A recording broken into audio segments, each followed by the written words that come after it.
네. 제가 제안 받았던 내용도 현재와 미래까지를 다 조망하는 건 아니었고 운영과 재정과 역량 이런 부분 중심으로 저는 봐서 그런 내용 중심으로 준비를 했는데요. 말씀 이제 준비한 거 말씀드리고 질문이나 좀 주시면 그때 좀 추가로 말씀을 더 드리는 것으로 하겠습니다. 네. 제가 시민사회 전체의 상황을 다 파악하고 있다고 할 수는 없어서 좀 몇 가지 조사를 하고 좀 듣고 오기는 했는데 참여연대 얘기를 중심으로 일단 시작을 해보도록 하겠습니다. 이거는 저희 참여연대 이제 앞에 입구예요. 세월호 10주기를 맞아서 저기 이제 다 시민들이 같이 만든 리본입니다. 큰 줄을 다 이렇게 설계해가지고 리본을 하나하나 10,000개가 넘는 리본을 같이 메고 설치를 했어요. 그래서 하나는 세월호 10주기를 좀 기억하고 또 하나는 그 뒤로도 너무나 많은 사회적 참사들이 있었기 때문에 그것을 함께 기억하는 그런 의미에서 시민들과 함께 3박 4일에 걸쳐서 만든 것입니다. 보여드리고 싶었고요. 네, 저희가 올해 30주년입니다. 94년에 출범을 해서 올해가 이제 30주년이 딱 돼서 9월이면 창립기념일을 맞게 되는데요. 그래서 함께 걸은 30년 우리는 희망을 만들지 이런 로고로 올해를 시작을 했습니다. 네. 좀 역량이나 이런 말씀을 드리려면 이거부터 시작해야 될 것 같아서요. 제가 참여연대 활동 원칙 다 제가 오늘 발표드리는 내용은 다 공개되어 있는 자료들입니다. 홈페이지나 자료를 통해서 공개되어 있는 내용이어서 그 말씀 드리면서 시작을 하면 저희가 30년 동안 참여, 연대, 감시, 대안 이렇게 4가지 원칙을 가지고 활동을 해왔습니다. 이 참여연대 힘이 시민으로부터 나온다. 시민의 힘으로 세상을 바꿀 수 있다. 이런 비전을 가지고 시작을 했고 재정 후원부터 활동에서는 이제 자원활동, 박병원 변호사님도 자원활동 하셨죠. 전문가 자원활동 하신 거죠. 사실 저희 교통비 하나 안 드리고 실행위원들 이렇게 참여하시는데 자원활동, 시민 자원활동가들도 굉장히 많으시고요. 그다음에 캠페인에서도까지 이르기까지 시민의 참여가 이제 참여연대 근본이다 이런 거고 연대는 저희가 이제 출범 때부터 굉장히 중요하게 생각하는 가치고 지금도 그렇습니다. 사회적 약자 소수자의 목소리에 귀를 기울인다라는 건 저희가 쭉 견제해 왔던 원칙이고. 국경 안에만 머무르지 않고 민주주의와 평화를 위해서 세계 시민들과 함께 한다 해서 국제연대는 창립 초기부터 지금까지 해오고 있고요. 최근에는 주로 이제 아시아 쪽 연대의 인권과 민주주의를 위한 연대 활동들이 국제연대 저희 파트에서는 좀 주되게 있고 평화 군축 파트에서 분쟁 지역이나 지금 최근에 팔레스타인 문제도 그렇고 저희가 낼 수 있는 목소리는 좀 내보고자 시민사회 내에서 좀 노력하고 있습니다. 그리고 주로는 감시를 많이 기억하실 것 같아요. 근데 저희가 처음부터 이제 표방했던 게 권력 감시다. 우리는 권력을 감시하는 단체다라고 하는 걸 스스로 표방하고 자임하고 활동을 해왔고, 그래서 권력에 대한 감시와 견제가 우리의 사명이다. 이런 생각을 가지고 활동을 해왔고요. 그래서 시민이 주인이 되는 나라를 위해서 이게 이제 그 전에 민주화 운동이 막 80년대 있고 나서 그래도 문민정부가 들어서고 국가 권력이 발동되는 그 과정을 시민들이 감시하는 게 이제 거리에서 민주화를 하던 것에서 권력이 작동하는 그 과정을 감시하는 파수꾼이 필요하다. 참여연대가 그걸 하겠다. 물론 이제 참여연대가 있기 전에 다른 단체도 경실련 같은 단체도 그거보다 조금 일찍 탄생했습니다만은 주로 경제정에 이제 포커싱을 많이 하셨던 것 같고 국가 권력의 발동 과정을 감시하는 파수꾼이 되겠다라고 하는 그런 취지로 감시 활동을 잡았고요. 대안, 그래서 합리적이고 타당한 비판 그리고 실현 가능한 대안이라고 하는 것에 좀 실사구시 이런 거에 많이 주목했던 것 같아요. 그래서 시민의 삶에 가까이 필요한 각종 대안들을 연구하고 제시한다라고 하는 차원에서 이렇게 4가지 원칙을 가지고 저희가 작년에 이제 30주년 맞기 전에 30주년 이후에 어떤 역할을 할 것인가라고 하는 고민을 굉장히 여러 개월 조직 내적으로 진행을 했는데요. 4가지는 앞으로도 쭉 이어갈 활동의 원칙임을 다시 한번 확인한 바가 있습니다. 그리고 이것도 뭐 저희가 오랫동안 아주 공개적으로 많이 이야기하고 있는 재정 원칙인데요. 참여연대 요 재정 원칙은 98년도에 만들어졌다고 선배들한테 들었습니다. DJ 정부가 들어선 이후에 명확한 재정 원칙이 필요하다. 이제 그런 생각을 했고, 그래서 회비 우선의 원칙, 정부 지원금 거부의 원칙, 독립성의 원칙, 이렇게 세 가지를 저희가 잡고 있고요. 참여연대는 회원들의 회비로 운영을 합니다. 2024년도 3월 기준, 이게 다 홈페이지에 아주 매월 저희가 회계 보고는 하고 있는데요. 전체 수입 중에서 회비가 차지하는 비율이 한 82% 정도 되고요. 그다음에 이제 일시 후원금, 이제 회원은 아니지만 어떤 활동을 보고 이제 지지하고 응원하는 마음에서 보내주시는 후원금 같은 거, 이런 거가 이제 한 비중이 아주 크진 않아요. 좀 있고, 그다음에 사업 수입이 약간 있고, 뭐 이렇게 구성이 되고 있고요. 회비로 100% 재정 자립을 달성하는 게 저희가 쭉 견지해 오는 목표인데, 예, 쉽지는 않습니다. 그리고 정부 지원금을 안 받는 거는 뭐 많이 알려진 것 같고, 이거는 98년도부터 지금까지 어떠한 유형의 우회적인 것도 받지 않는 원칙을 가져왔습니다. 뭐 그 이유는 민간단체가 지원금을 받고 활동하는 게 다 문제인 건 전혀 아니고 반드시 필요한 영역도 있는데, 저희는 이제 정부의 비판과 감시를 한다라고 표방하고 있기 때문에 참여연대로서는 그런 불필요한 논란과 소지는 없어야 되고, 신뢰성이나 이런 걸 갖기 위해서 재정 지원을 받지 않는다라고 하는 원칙을 가지고 있고요. 독립성의 원칙은 재정 적자를 메우기 위해서 저희가 이제 회원 회비로 다 안 되니까 일시 후원금을 창립 기념일 즈음 해서 정기 뭐 후원 행사 격의 행사를 좀 크게 열고 있는데, 오랫동안 그렇게 해왔습니다. 그래서 그걸로 메우고 있는데요. 이때 이제 후원금이 들어올 때도 공익성과 독립성에 영향을 미친다고 판단이 되면 감사하지만 돌려보내거나 이런 방식으로 적정한 수준의 후원금의 상한제를 또 저희가 갖고 내부적으로 두고 있고요. 이 정도면 독립성에 침해받았다고 말 듣지 않을 거야 라고 하는 가이드라인을 저희가 갖고 있습니다. 그래서 그렇게 해왔고, 뭐 사실 크게 이렇게 후원금이 큰 돈으로 들어오진 않아요. 그래서 이 기준을 막 많이 쓸 기회가 없어서 그것은 좀 안타깝습니다. 그래서 정부 지원금 받지 않고 저희가 또 재벌 감시 운동을 해왔기도 했고 해서 아마 제 기억으로는 이명박 정부 이후부터였던 것 같은데요. 기업으로부터 들어오는, 기업이 준 후원금은 그전에도 없었고, 개인이 이제 이렇게 주시는 건데, 기업 출신의 개인들이 주시는 후원금이 일부 이제 저희 상한에 맞게 이제 이렇게 받았던 게 있었던 것 같은데, 그 뒤로는 뭐 기업 후원금, 기업에서 나오는 후원금, 개인이라 할지라도 그런 것도 지금은 없는 상태라고 보시면 될 것 같습니다. 그래서 이렇게 저희가 재정 원칙을 가지고 있습니다. 저희 이제 회원 조직이고요.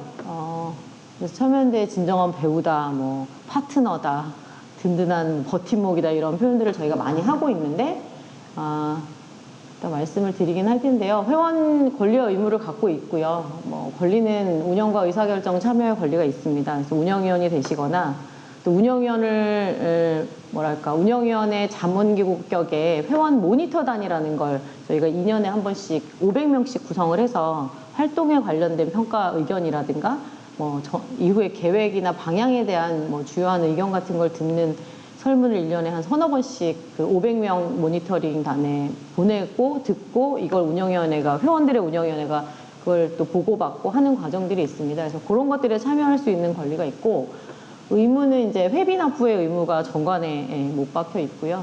활동 참여, 적극적으로 활동에 참여해 주시라라고 하는 점을 좀 의무로서 보여드리고 있습니다. 올해 이제 총회, 2월 말 총회 때 사진인데, 예, 그렇습니다. 그래서 회원은 어떻게 구성돼 있냐 하면, 이것도 이제 저희 홈페이지에 다 있고, 사실 제가 링크는 다 잡아놨어요. 여기서 제가 링크를 열 수 없어서 그런데, 2023년 작년 말일 기준으로 저희가 15,000 뭐 이런 숫자였고요. 어제 날짜로 사실 저희 되게 기쁜 날이었는데 16,000명이 돼가지고, 네, 회원이 이제 저희로서는 글쎄요, 이렇게 실수 16,000이라는 회원은 저도 입사일에 처음 보는 것 같아요. 20년 좀 넘게 저도 활동을 했는데 16,000명을 넘어본 적이 없었던 것 같아요. 근데 어제 이제 그런 날이었습니다. 그래서 뭐 창립 초기부터 이렇게 주로 회원이 확 늘어났던 시기는 2000년 낙천 운동 했을 때부터 해서 이제 시민사회 여러모로 좀 확장기였던 것 같고요. 그때 이제 쭉쭉 늘었었고, 코로나 즈음에서 저희가 굉장히 어려움을 많이 겪었습니다. 이러저러하게 뭐 참여연대 내부에 안에서 아까 말씀하셨던 네, 그런 문제들도 있고, 뭐 이런저런 정치적 상황들을 거치면서 또 의견이 좀 다르다고 해서 참여연대를 탈퇴하시는 분들도 있고요. 예, 그런 분들도 적지 않았고, 하여튼 그 무렵을 좀 거치고 최근에 22년부터 조금 회복세로 저희가 열심히 활동해서 사실은 노력해서 회원은 가입되는 거예요. 일을 열심히 해서가 아니라 회원 가입을 위한 별개의 프로젝트를 하지 않으면 이제 시민사회는 회원이 이제 자연스럽게 뭐 언론을 보고 뭐 활동에 뭐 이런 형태로 들어오진 않습니다. 이게 최근에 전반적인 경향인 것 같아요. 그래서 회원 이제 이렇게 지금 16,000 예, 돼 있고, 다른 단체들도 그렇게 하는지는 제가 그거까지는 파악을 못 하는데, 참여연대 이제 회비 납부의 의무가 있다 보니까 1년에 한 2번 정도는 약간 이제 오랫동안 끊겨 계신 회원들, 뭐 지속적으로 저희가 연결을 하려고 노력을 하지만 이제 더 이상 연결이 안 되는, 뭐 회비 납부도 안 되고 연결도 안 되고 하는 분들은, 좀 뭐 장기로 이렇게 안 되는 분들은 1년에 2번씩 마지막 최종 의사를 확인하고 그래도 연락이 안 되는 경우 정리를 하고 있어요. 그래서 비교적 굉장히 건강한, 허수가 없는 예, 회원 수라고 보시면 될 것 같습니다. 회원의 구성, 요거는 이제 참여연대 소개하려고 말씀드린다기보다는 기성의 그 시민단체들이 비슷한 유형을 갖고 있는 단체들이 많을 것 같아서 제가 뽑은 건데, 이게 홈페이지에 저희 공개되어 있는 내용입니다. 회원의 연령대가 좀 이렇게 분포되어 있어요. 50대가 지금은 가장 많고, 그리고 40대, 60대 이상, 그 다음에 20, 30대는 굉장히 작은 포션입니다. 요게 한 10년 전에는, 20주 전 때는 40대가 가장 많았어요. 그러니까 요게 그대로 온 거예요. 그러니까 고령화되고 있다고 볼 수 있을 것 같고, 20, 30대 포션은 전보다 훨씬 줄었죠. 그래서 참여연대 내부적으로는 청년층들과 어떻게 더 교류하고 연결될 수 있을까에 대한 고민이 굉장히 많고, 저희가 다루고 있는 주제를 어떻게 또 그 청년 세대에게 잘 전달할 것인가, 그리고 공감을 불러일으킬 것인가에 대한 고민이 굉장히 많습니다. 근데 아마 오래된 기성 단체들은 비슷한 상황들을 많이 갖고 있는 것 같아요. 그래서 요거는 그런 점에서 좀 소개를 드렸고, 저희 지역 분포를 보면 뭐 아무래도 저희가 지부가 없고 하다 보니까 서울 경기에 굉장히 많이 분포되어 있습니다. 70% 이상이 이제 서울 경기에 있으시고, 나머지 이제 지역에 이렇게 분포가 되어 있어요. 그래서 지역 회원들의 참여랄까, 또 지역사회에서의 이 확산이랄까, 이런 부분을 어떻게 해야 될지에 대한 고민도 굉장히 많이 하고 있고, 참여연대 내부적으로는 뭐 운영위원회와 같은 회원들이 구성하는 이 회의기구에 이 연령과 지역과 이 세대와 지역의 다양성을 어떻게 반영시킬 거냐, 사실 가중치도 둬서 구성하고 이런 거를 내부적으로는 규정을 가지고 있고, 그래야 참여연대 활동이 다 미치지 못하는 것에 그분들의 목소리가 반영될 수 있을 거다 해서 그런 규정들을 몇 년 동안 만들어서 반영해서 지금 운영하고 있는 그런 상황입니다. 쉽지는 않습니다. 회원은 그렇고요. 요거는 이제 딱 회원만 놓고 말할 수 없어서 조금 더 소개를 드리고자 준비를 한 건데, 참여연대가 SNS로 연결되어 있는 시민들이 20만 명 정도 되는 걸로 저희가 카운팅하고 있습니다. 20만 명 되게 많죠. SNS, 저희 공식 SNS가 7개인데요. 7개로 연결되어 있는 분들이 이렇고, 아마 겹쳐 있을 텐데 10만 명 정도의 지지 참여 시민이 있는 걸로 저희가 카운팅하고 있어요. 이거는 이제 참여연대가 하는 여러 가지 활동에 참여했던 분들, 서명, 행사, 강의 등등에 참여했던 분들까지를 다 모으면 이렇고, 아마 중복을 제외하고는 조금 떨어질 건데 그래도 한 10만 가까이 되는 것 같습니다. 이거는 뭐 한 해에 만들어진 게 아니라 쭉 누적됐던 거고요. 근데 그 중에 이제 16,000명이 회원을 내고 내가 권리와 의무를 갖겠다고 생각하시는 회원들인 거죠. 그래서 이분들이 이렇게 와야 저희로서는 확장이 되는 건데, 물론 뭐 꼭 회원이 아니더라도 참여연대와 이제 연결돼 있으면 좋은 건데요. 이걸 위해서 내부적으로 많이 노력은 하고 있습니다. 근데 많이 이 물리적인 노력만으로 되는 일은 아니고 활동도 굉장히 더 활성화되고 활발해야 될 뿐더러 이거는 실무적으로는 굉장히 많은 비용과 투자가 필요한 일입니다. 그래서 하고 싶은데 충분히 하지 못하는 것도 있습니다. 네, 그런 제한으로 인해서. 그렇고 재정 관련해서 말씀을 요청을 받아서 이것도 뭐 다 공개되어 있는 자료여서 제가 딱 한 달치만 따온 거고 홈페이지에 들어가시면 뭐 12달이 다 있고요. 연간도 뭐 총의 자료가 다 공개되어 있기 때문에 보실 수는 있습니다. 올해 3월에 수입 지출 내역입니다. 여기 보시면 뭐 액수는 그렇고 정기 회비 비중이 이제 82% 정도 되는데 지출에서 가장 많은 포션을 차지하는 건 이제 인건비죠. 이제 인건비가 더 높았는데 최근에 이제 회원을 조금 저희가 그래도 회원이 조금 더 확대되면서 그 비중이 조금 떨어진 거예요. 사실 인건비 비중이 뭐 많이 올라갈 때는 한참 막 어려움을 겪을 때는 뭐 70% 이렇게 넘어가고 이런 상황이었고 사업비 포션이 사실은 저희는 더 늘려야 된다고 생각하는데 저 정도 한 20%가 안 되는 비중 정도를 저희가 사업비에 쓰고 있습니다. 많은 부분 뭐 몸으로 때우는 것 같아요. 비용을 내기보다는. 아까 말씀드린 것처럼 회비, 후원금, 그다음에 사업 수입이 약간 있고 뭐 기타 뭐 이러저러한 이렇게 해서 이제 구성이 되어 있습니다.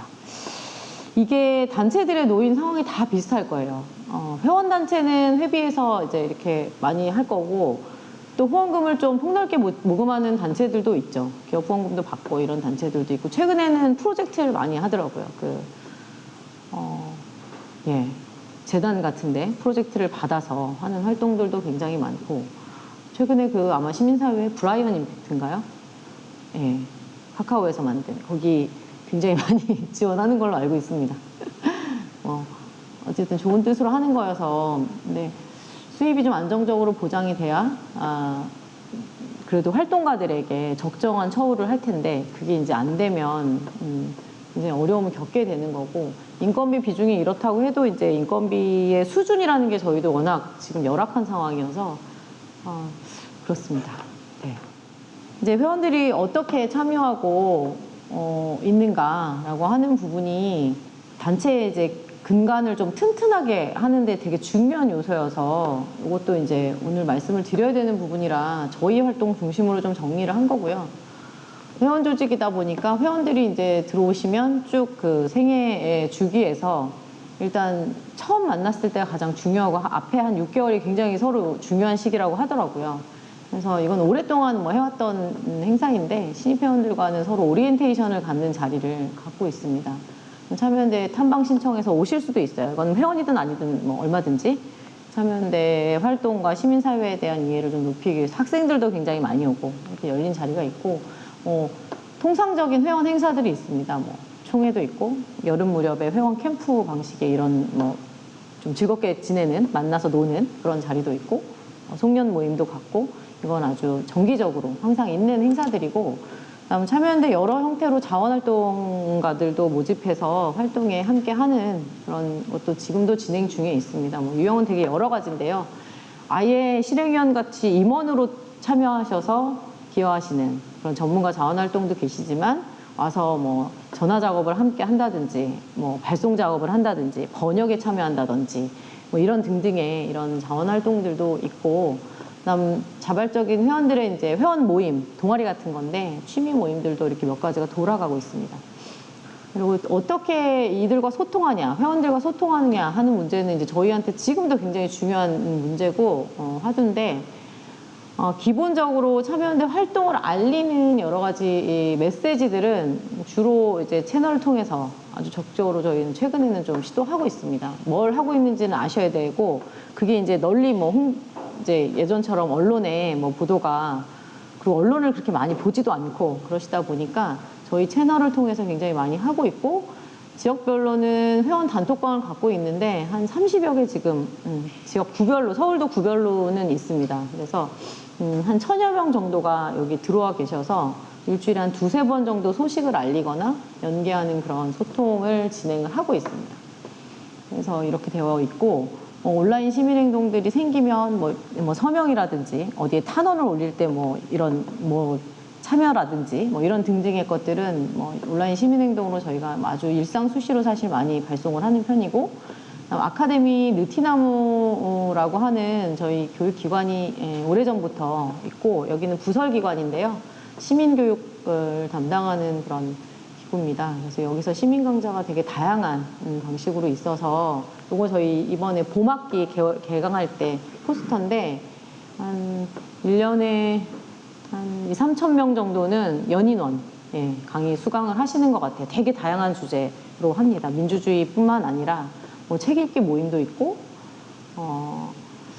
굉장히 뭐 약간 취미에 가까운 모임 그런 것들도, 그런 강의들도 있고, 뭐 요즘에는 이제 기후와 관련된, 기후위기와 관련된 그런 아예 이 테이블 토론까지를 진행하는 그런 강의들도 최근에 아주 주목받고 진행을 했었고, 그래서 그런 이제 활동들이 진행되고, 회원들의 경우에는 이렇게 할인을 받는 이벤트도 20대 청년 할인, 뭐 참여연대 후원회원 할인, 뭐 이렇게 해서 강좌 이벤트, 할인 이벤트를 또 하면서 널리 좀 참여연대 여러 활동에도 연계될 수 있지만 이런 교육 강좌에도 연계되어서 좀 민주시민이라고 하는 그런 자부심을 갖게 하자라고 하는 취지에서, 서로 갖자라는 취지에서 이렇게 진행하고 있습니다. 그리고 저희 부설기관으로 청년 참여연대가 10년 전에, 20주년에 저희가 결의로 만들어서 지금 10년째 활동하고 있습니다.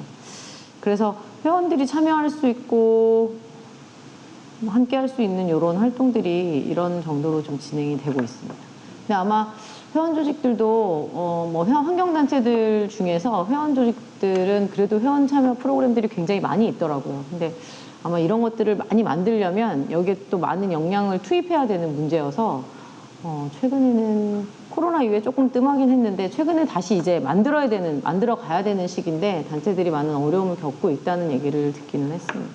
지역회원 그 단톡방에서 자발적으로 이런 모임들이 생기고 있어요.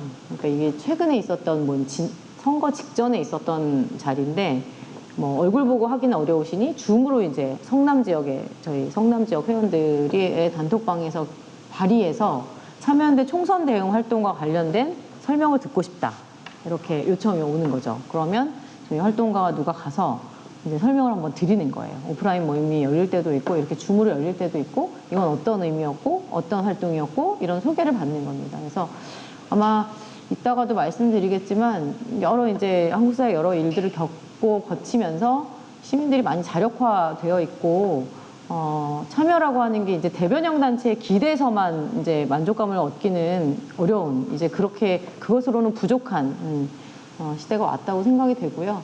그래서 만들어서 제공하는 프로그램도 있지만 스스로 만들어서 이렇게 역으로 제안하는 그런 활동들도 좀 가져보려고 저희도 노력은 하고 있습니다. 단체들이 다 비슷한 상황일 것 같은데, 이런 소통 채널들 갖고 있다는 거 그냥 참고로 보시면 될 것 같아요. 저희가 이메일 공식 채널 7개, 아까 뭐 굉장히 많은 수 20만 명 이렇게 연결되어 있다고 말씀드렸었는데, 이메일 뉴스레터를 수신하시는 거는 조금 더 강도 높은 참여인 것 같아요. 참여연대 공식 뉴스레터가 있고 매주 1회씩 나가는데 한 몇 명 정도 되고 2만 명 정도 구독하고 있는 것 같고요. 그러니까 회원이 아닌 분들도 보고 계시는 거죠. 열려 있으니까. 그 외에 저희가 이제 그 검찰 감시 뉴스레터가 있습니다. 이건 훨씬 더 많은 분들이 보고 계세요. 한 달에 한 번인데 끄의 세계라고 검찰 개혁해서 이렇게 그렇게 붙인 이름인데, 요거는 정말 매니아층이 있으시더라고요. 그래서 굉장히 많은 사안들을 조금 이제 깊게 들어가서 배경도 설명해드리고 저희 활동도 소개하고 하는 좀 긴 뉴스레터인데, 그걸 다 보시더라고요. 예, 그런 분들은 저희 공식 뉴스레터 구독보다 훨씬 더 많은 수가, 3만에 가까운 수가 보고 계십니다. 그 외에도 뭐 아카데미에서 내는 여러 뭐 강좌 소개 뉴스레터 이런 게 있는데, 이건 조금 더 들어온 거고, 뭐 보도자료나 이런 것들이 쭉 있습니다. 그리고 팀단체들이 모금함, 최근에 그 온라인에서 모금함 활용도 굉장히 많이 하고 있어요. 다음에서 하는 뭐 같이 모금. 그래서 사업별로 모금함을 띄우고 거기 이제 후원을 받아서 그 사업을 하나 치르는 그런 활용도 굉장히 최근에 많이 하고 있습니다. 그러니까 직접 회원이 돼서 회원으로 참여하는 거는 사실 쉽지는 않고, 그래도 사업 하나에 이제 후원은 좀 있을 수 있으니까 요거 활용이 되게 많이 되고 있고, 뭐 온라인에서 실시간까지는 못하지만 저희도 이 채널톡을 가지고 있습니다. 그래서 뭐 여러 가지 문의에 대해서 최소한 뭐 하루에 한 번 정도는 한두 번 정도는 모아서 응답을 드리고, 선거 때 저희 활동과 관련해서 여러 가지 질문을 받긴 했습니다. 이거는 뭐 오늘의 주제는 아닌 것 같은데, 예, 저희가 20주년, 10년 전에 정했던 부분인데, 이 역량 부분만 제가 사실 보여드리려고 가지고 온 건데, 저희가 그때 이제 조직 내적으로 그리고 대외적으로도 선포를 했던 과제들이에요. 그래서 역량 강화를 위한 참여연대가 이제 참여연대 과제에서 현장성과 전문성, 소통 능력, 시민 자력화 이렇게 있습니다. 그러니까 소통이라고 하는 게 이제 과거에는 참여연대 활동도 제가 쭉 돌이켜 보면 주로는 이제 보도 자료를 발표하고 그게 언론에 일정하게 보도되고 그런 것으로 이제 알려지고, 그다음 회원 사업이 조금 있고 이런 거였는데, 이제 완전히 환경이 너무 많이 바뀌었기 때문에 직접 소통하지 않으면 안 되는 한 상황이 된 것이죠. 그래서 이제 시민단체들이 다 똑같은 어려움을 겪고 있는 것 같아요. 근데 그게 굉장히 전문적인 어떻게 보면 영역인데, 사실 여기에 이걸 할 수 있는 전문 역량을 저희는 길러내지는 못했고, 하면서 사실 배워가면서 지금 어떻게 보면 해온 거거든요. 아마 단체들이 비슷한 처지일 것 같아요. 그래서 소통 능력이라고 하는 게 각자 자기의 저변을 넓히고 자기 대중을 만드는 데 굉장히 중요한 요소임에도 불구하고 많이 힘을 조직적으로 기울이지 못했다. 더 해야 된다라는 취지에서 이제 담았던 거고, 2014년이면 기억하시겠지만 세월호가 이제 참사가 있었던 해입니다. 그래서 저희도 이제 20주년 준비하다가 이제 뭐 세월호 관련된 활동으로 많이 이제 축소하고 뭐 성격을 좀 바꾸고 이렇게 했는데, 뭐 거슬러 올라가면 뭐 2000년대 초반부터 여러 큰 시민 촛불들이 있었고, 그러면서 시민들 스스로 자력화돼 가고 자력화하게끔 돕고, 이런 게 참여연대의 미션이고 역할이지 않겠냐. 그래서 우리는 앞에 서서 주창하는 역할을 그 전에 했다면, 이제는 시민들이 쓰기 좋은 쓰임이 되는 도구가 되는 게 맞겠다. 이런 이제 당시에 그런 판단들을 해서 시민 자력화라고 하는 이제 내용들을 담았고, 전문성에 대한 질문이 아마 저의 강의 안에 있었었는데요. 전문성은 이제 단체의 전문성이라고 하는 거는 뭐 상근 역량의 전문성도 있고, 함께 하고 계시는 그 전문가 뭐 임원들의 갖고 계시는 전문성이 이제 전체로 다 어우러지고, 그다음에 활동의 오랜 노하우나 경험 같은 것도 많이 작동할 거라고 생각하는데, 전문성 강화를 위해서는 이제 저 참여연대 같은 단체는 저희 활동기구 쭉 지금 돌아가는 활동기구 12개인데 12개에 각각 다 관련 전문가들을 모시고 함께 이제 위원회를 꾸리고 활동가들과 함께 활동을 기획하고 뭐 대안을 만들고 하는 활동을 하는데요. 이 역량이 일단 유지되는 거, 그리고 좀 더 폭이 넓어지는 거, 이런 게 이제 전문성이 되게 중요한, 저희 같으면 그런 요소고, 활동을 하면서 활동가들이 좀 안정적으로 지속적으로 활동해야 전문성은 쌓이는 거라서 그럴 수 있는 조건을 만드는 것, 이런 게 이제 전문성의 중요한 요소라고 좀 보고 있습니다. 요거는 그냥 제가 오늘 뵙게 되었으니 30주년의 참여연대 주요 의제를 어떻게 삼으려고 하는지 지금 막 이제 거의 확정 단계인데, 이게 이제 20주년에 저희가 원래 해왔던 기본 의제와 연계돼 있고 중요해지고 중요하게 봐야 할 주요 의제를 이렇게 20주년에 네 가지를 꼽았습니다. 그래서 그전에는 주로 여기 했다면 이제는 여기까지 확장해야 돼라는 고민을 20주년에 좀 했던 것 같아요. 그래서 지금 여러 사업 속에 좀 녹아 있고요.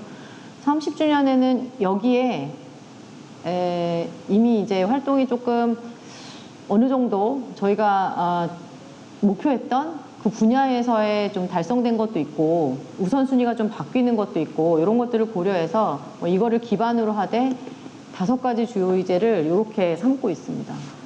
올해 아마 9월에는 이걸 좀 더 구체화해서 저희 내부적으로도 발표하고 뭐 대외적으로도 좀 알리고 그렇게 할 수 있을 것 같은데요. 기후위기 대응과 정의로운 전환이라고 하는 것을 저희도 주목해야 되겠다. 저희가 사회경제에 관련된 활동을 하고 있기 때문에 이제 이게 환경 생태 활동하고는 조금 다른 그런 저희가 해왔던 활동에서의 연장선에서 할 수 있는 활동으로 좀 이걸 잡고 있고, 저희가 재벌 감시 운동을 뭐 창립 이후 오랫동안 해왔는데, 이제 빅테크 감시에 좀 더 주목하는 활동도 필요하겠다 이렇게 생각을 하고요. 네, 나머지 세 가지는 쭉 해왔던 것인데 보다 더 집중도 있게, 그리고 사실 초반에 이제 세팅했던 개혁 과제들은 어떤 수준에서도 많이 이제 만들어진 것 같아요. 이행이 되고 있고 좀 부족하더라도 어쨌든 제도화가 됐거나 한 것들이 많이 있는데, 새롭게 나타나는 현상들에 대해서 저희가 빠르게 대처할 수 있느냐, 지금 이런 부분에서 좀 해왔던 활동들에 대한 새로운 일별은 필요하겠다 해서 이렇게 앞으로 가져가려고 합니다. 그렇고 요거는 이제 여기서부터는 약간 이제 시민사회가 전반적으로 좀 놓여있는 상황에 대한 좀 간단한 말씀을 드리려고 합니다. 윤석열 정부 출범 이후를 좀 주목해서 볼 수밖에 없는데, 뭐 잘 아시는 것처럼 전 세계가 지속 가능한 사회를 위해서 다양한 사회적 문제를 민간 거버넌스로 해결하고 있고, 민간 협력 굉장히 중요한 가치로 주요 선진국들도 갖고 있는데, 우리도 시민사회가 사회혁신의 동력을 가질 수 있도록 제도적 생태계를 만들기 위한 운동을 한 10여 년은 해왔던 것 같습니다. 그래서 제도화가 아직 되진 않았었는데 전 정부 시절만 하더라도 그게 훨씬 더 활성화되고 있었어요. 시민사회 활성화, 공익활동 지원 이런 것들이 뭐 잘 아시겠지만 그렇게 되었는데, 전 정부 출범 이후에 이것도 잘 아실 텐데, 시민사회 굉장히 적대적이고 또 배제하는 기조를 갖고 있었고, 민간단체의 폄훼나 음해가 이제 다각도로 이루어졌었고, 기억하시는 것처럼 뭐 감사원에서 보조금 뭐 부정수급 단체들 잡아내겠다, 그러니까 디폴트 값처럼 이렇게 두고 이렇게 언론 플레이를 많이 했었죠. 사실 그 결과를 알고 계시는 분들은 많지 않더라고요. 근데 그 결과가 이제 보도도 되고 나중에 나오기는 했는데, 처음에 막 떠들썩하게 문제 제기를 했었지만 부정수급이 없지는 않겠죠. 근데 실제로 윤 정부에서 적대적으로 좀 봤던 이런 애드보커시, 뭐 권력 감시하는 단체들 중에 문제가 되는 데는 일단 없고, 왜냐하면 보조금을 안 받으니까. 그 외에 이제 민간 단체들이 꼭 필요한 단체들이 사실은 이미지의 타격을 받으면서 굉장히 많은 피해를 입었던 것 같아요. 그리고 뭐 그 외에도 예산도 줄이고, 제도도 바꾸고, 시민사회 활성화 관련된 제도나 규정을 폐지하기도 했고요. 대통령령이 하나 있었는데 2022년 10월에 폐지가 됐습니다. 없어졌고요. 그래서 이제 앞에 공들여서 해왔던 많은 노력들이 사실 지금 많이 허물어지고 있는 그런 상태고, 마을 공동체나 사회적 경제나 도시재생과 같은 이제 사회 혁신 정책으로 추진됐던 그런 다양한 중간 지원 조직들은 거의 뭐 이제 숨통이 끊어지다시피 하는 그런 상황이 되어 있습니다. 그래서 시민사회에 대해서 전반적으로, 그러니까 문제가 있는 것은 당연히 이제 해결을 해야 되는 건데, 전체로 이제 이미지를 훼손하고 신뢰성을 떨어뜨리고 하는 방식의 이제 전략을 저는 썼다고 생각하는데요. 이런 이제 상황들이 있었고, 그래서 이제 이게 이제 한참 논의가 있었을 때 보조금 정치 그만하고 민간단체 활동 폄훼하지 마라 해서 시민사회단체 연대회의에서 조직했던 국회 내 기자회견입니다. 그래서 이승훈, 이승훈, 네, 이거 단체 여러분들이 계세요. 이런 활동들도 했는데 사실 굉장히 적극적으로 반박하기도 쉽지는 않았어요. 뭐 했지만 이게 이제 다 각계로 들어오니까 각 단체로 이걸 공격을 받게 되니까, 일단 그것을 수습하고 해결하는데, 그 상황을 좀 어쨌든 정리하는데 굉장히 시간이 많이 걸리는 거고, 결과적으로는 아무것도 없었네가 되더라도 무슨 자료를 요청받거나 이렇게 되면 이제 단체로서는 굉장히 부담스러운 상황이 되는 것이죠. 그래서 각 단체들이 이제 개별 단체들이 겪게 되는 어려움들도 굉장히 컸고, 시민사회 전반이 쓰게 된 오명도 너무 컸다, 그것이 생각하고 있습니다. 그래서 하여튼 이런 조건 속에서 단체들 이제 고민이 있습니다. 이게 윤정부 들어서서, 요거는 이제 윤정부 들어서서 나타났던 몇 가지 윤석열 정부가 시민사회에, 민간단체에 갖고 있었던 본인의 생각, 윤정부가 대했던 그런 태도와 관련된 부분이고, 이거는 뭐 그것과는 약간 좀 다르게 영향을 받은 것도 있고 좀 누적되어 온 것도 있는 그런 고민들로 제가 좀 정리를 해본 건데요. 이거는 정말 제 개인적인 생각이어서 뭐 시민사회가 전체 이렇게 생각하고 있다고 이해하시면 조금 그건 무리인 것 같지만, 좀 말씀드려 보겠습니다. 그래서 아까 말씀드렸던 것처럼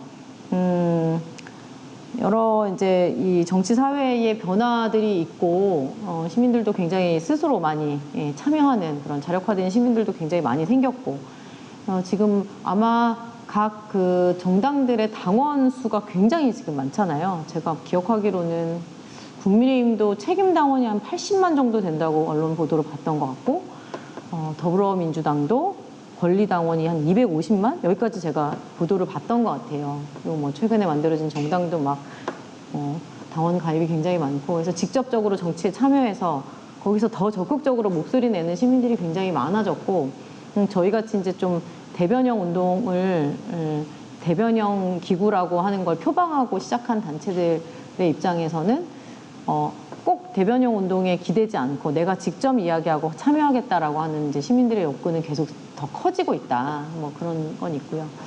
그래서 행동 양식이 많이 변화하고 있고 기부 문화도 많이 변화하고 있는 것 같아요.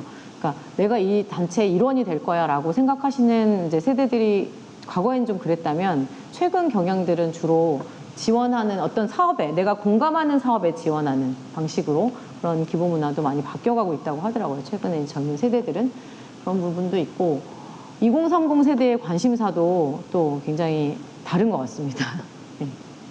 그렇고 또 주로의 주된 관심사 뭐 모두가 똑같지 않겠지만 주된 관심사들이 많이 좀 달라졌고 기성단체들의 신뢰도나 인지도 같은 것도 굉장히 많이 변화하고 있는 그런 상황이죠.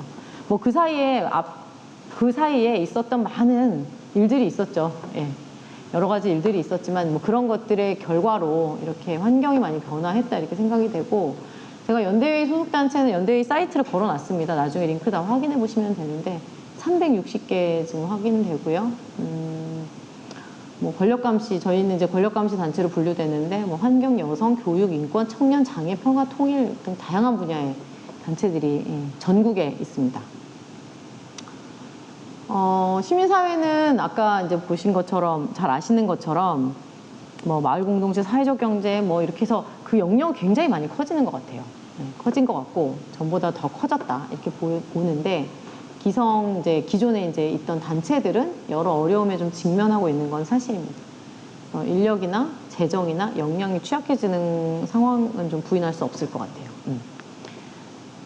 예, 그래서 그게 이제 여러 이유가 있겠지만 재정적인 어려움이 이게 지금 계속 악순환인 건데 사이클일 수도 있는데 재정적인 어려움을 겪다 보면 운영이나 인건비에 투자를 하기 어렵고 그러다 보면 활동가들의 역량도 키우기가 어렵고 그러다면 활동가들도 이제 어렵고 역량도 떨어지고 활동력도 떨어지고 그럼 다시 인지도도 떨어지고 신뢰도도 떨어지고 이게 계속 이렇게 순환되는 상황이 이제 올까봐 이게 너무 예상되는데 이제 이런 게 좀 걱정이고요.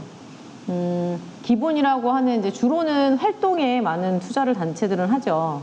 재정 여건이 충분치 않으니까 주로 활동에 많이 하고 이제 기본적으로 이제 관리 운영 영역에 투자를 못 해온 게 사실인데 이제는 그 영역도 굉장히 중요하고 거기도 굉장히 전문성이 필요한데 회계나 홍보 쪽에 관리 운영 투자 여력이 사실 많지 않기 때문에 이런 것들이 이제 단체들이 겪고 있는 좀 공통된 어려움인 것 같습니다. 저희 단체도 마찬가지고요. 네, 그렇습니다.